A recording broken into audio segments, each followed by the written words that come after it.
ವ್ಯಾಲೆಟ್‌ಗೆ ಅಮೌಂಟ್ ಹೇಗೆ ಆ್ಯಡ್ ಮಾಡೋದು ಅನ್ನೋದನ್ನು ಈ ವಿಡಿಯೋದಲ್ಲಿ ನೋಡೋಣ. ಅದಕ್ಕೂ ಮೊದಲು ವ್ಯಾಲೆಟ್‌ಗೆ ಯಾಕೆ ಅಮೌಂಟ್ ಆ್ಯಡ್ ಮಾಡಬೇಕು ಅನ್ನೋದನ್ನು ಹೇಳ್ತೀನಿ. ಟೌನರ್ ಅಪ್ಲಿಕೇಶನ್ ಉಪಯೋಗಿಸಿ ನೀವು ಮಾಡಿರುವಂತಹ ಟ್ರಿಪ್ಗೆ ಕ್ಯಾಶ್ ಏನಾದರೂ ಕಲೆಕ್ಟ್ ಮಾಡಿಕೊಂಡ್ರೆ ಗೂಗಲ್ ಚಾರ್ಜಸ್ ಅನ್ನೋದು ಗೂಗಲ್ ಅವರಿಗೆ ಹೋಗೋದಿಲ್ಲ. ಹಾಗಾಗಿ ನೀವು ಮಾಡಿರುವಂತಹ ಟ್ರಿಪ್ಗೆ ಗೂಗಲ್ ಅವರು ಸರ್ವಿಸ್ ಕೊಟ್ಟಿರೋದಕ್ಕೆ ಚಾರ್ಜಸನ್ನು ಹಾಕ್ತಾರೆ. ಆ ಚಾರ್ಜಸ್ ಅವರಿಗೆ ರಿಟರ್ನ್ ಕೊಡಬೇಕು.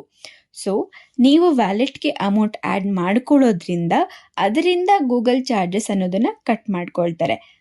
ವ್ಯಾಲೆಟ್ನ ಮೂಲಕ ಟೆಕ್ನಾಲಜಿ ಚಾರ್ಜಸ್ ಏನಿದೆ ಅದನ್ನು ಕಟ್ ಮಾಡಿಕೊಳ್ತಾರೆ. ಸೊ ಹಾಗಾಗಿ ನೀವು ವ್ಯಾಲೆಟ್ಗೆ ಅಮೌಂಟನ್ನು ಆ್ಯಡ್ ಮಾಡ್ಕೋಬೇಕು. ವ್ಯಾಲೆಟ್ಗೆ ಹೇಗೆ ಅಮೌಂಟ್ ಆ್ಯಡ್ ಮಾಡಬೇಕು ಅನ್ನೋದನ್ನು ಈಗ ನೋಡೋಣ. ಮೊದಲನೇದಾಗಿ ಟೌನರ್ ಆ್ಯಪ್ನ ಓಪನ್ ಮಾಡ್ಕೊಳ್ಳಿ. ಓಪನ್ ಮಾಡ್ಕೊಂಡಿದ್ದ ನಂತರ ನಿಮ್ಮ ಫೋನ್ ನಂಬರ್ ಹಾಗೂ ಪಾಸ್ವರ್ಡ್ ಹಾಕಿ ಲಾಗಿನ್ ಆಗಿ. ನಂತರ ನಿಮಗೆ ಈ ರೀತಿಯಾಗಿ ಒಂದು ಸ್ಕ್ರೀನ್ ಓಪನ್ ಆಗುತ್ತೆ. ಇಲ್ಲಿ ನಿಮ್ಮ ಲೆಫ್ಟ್ ಸೈಡ್ ಕಾರ್ನರಲ್ಲಿ 3 ಲೈನ್ಸ್ ಕಾಣ್ತಿದೆ ಅಲ್ವಾ, ಅದು ಮೆನು ಬಾರ್. ಅದರ ಮೇಲೆ ಕ್ಲಿಕ್ ಮಾಡ್ಕೊಳ್ಳಿ. ನಂತರ ಎರಡನೇ ಆಪ್ಷನ್ ವ್ಯಾಲೆಟ್ ಮೇಲೆ ಕ್ಲಿಕ್ ಮಾಡಿ. ನೆಕ್ಸ್ಟ್ ನಿಮಗೆ ಈ ರೀತಿಯಾಗಿ ಒಂದು ಸ್ಕ್ರೀನ್ ಓಪನ್ ಆಗುತ್ತೆ. ಇಲ್ಲಿ ನಿಮಗೆ ರೀಚಾರ್ಜ್ ಅಮೌಂಟ್ ಅಂತ ಕಾಣ್ತಿದೆ ಅಲ್ವಾ, ಅದರ ಮೇಲೆ ಕ್ಲಿಕ್ ಮಾಡಿ ಅಮೌಂಟನ್ನು ಎಂಟರ್ ಮಾಡಿ. ನಂತರ ಆ್ಯಡ್ ಅಮೌಂಟ್ ಮೇಲೆ ಕ್ಲಿಕ್ ಮಾಡಿ. ನೆಕ್ಸ್ಟ್ ನಿಮಗೆ ಈ ರೀತಿ ಒಂದು ಸ್ಕ್ರೀನ್ ಓಪನ್ ಆಗುತ್ತೆ.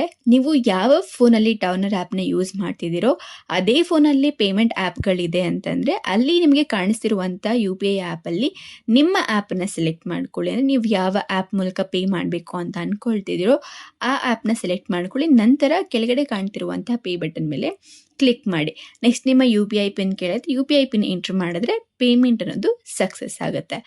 ನೆಕ್ಸ್ಟ್ ಟೌನರ್ ಆ್ಯಪ್ ಒಂದು ಫೋನಲ್ಲಿದೆ, ಪೇಮೆಂಟ್ಗಂತಲೇ ಬೇರೆ ಫೋನ್ನ ಯೂಸ್ ಮಾಡ್ತೀನಿ ಅನ್ನೋವಂಥವ್ರು ಶೋ UPI QR ಅಂತಿದೆ ಅಲ್ಲ, ಆ ಆಪ್ಷನ್ನ ಸೆಲೆಕ್ಟ್ ಮಾಡ್ಕೊಳ್ಳಿ. ನಂತರ ಪೇ ಮೇಲೆ ಕ್ಲಿಕ್ ಮಾಡಿ. ನೆಕ್ಸ್ಟ್ ನಿಮಗೆ QR ಕೋಡ್ ಅನ್ನೋದು ಜನರೇಟ್ ಆಗುತ್ತೆ. UPI ಆ್ಯಪ್ ಮೂಲಕ QR ಕೋಡ್ನ ಸ್ಕ್ಯಾನ್ ಮಾಡಿ ನಿಮ್ಮ ಪಿನ್ ನಂಬರ್ ಎಂಟ್ರಿ ಮಾಡಿದ್ರೆ ಪೇಮೆಂಟ್ ಅನ್ನೋದು ಸಕ್ಸಸ್ ಆಗುತ್ತೆ. ಇದರ ಹಿಸ್ಟ್ರಿ ನೀವು ನೋಡಬೇಕು ಅಂತ ಅಂದ್ಕೊಂಡ್ರೆ ವಾಪಸ್ ಮೇನ್ ಸ್ಕ್ರೀನಿಗೆ ಬನ್ನಿ. ಅಲ್ಲಿ ನಿಮಗೆ ಕಾಣ್ತಿದೆ ಅಲ್ವಾ, ವ್ಯೂ ಟ್ರಾನ್ಸಾಕ್ಷನ್ಸ್ ಅಂತ ಒಂದು ಆಪ್ಷನ್ ಕಾಣ್ತಿದೆ, ಅದ್ರ ಮೇಲೆ ಕ್ಲಿಕ್ ಮಾಡಿ. ಇಲ್ಲಿ ನೀವು ನೋಡಬಹುದು ಎಷ್ಟು ಡೆಬಿಟ್ ಆಗಿದೆ, ಎಷ್ಟು ಕ್ರೆಡಿಟ್ ಆಗಿದೆ, ಯಾವಾಗ ಅನ್ನುವಂತಹ ಕಂಪ್ಲೀಟ್ ಡೀಟೇಲ್ಸ್ ನಿಮಗೆ ಇಲ್ಲಿ ತೋರಿಸುತ್ತೆ.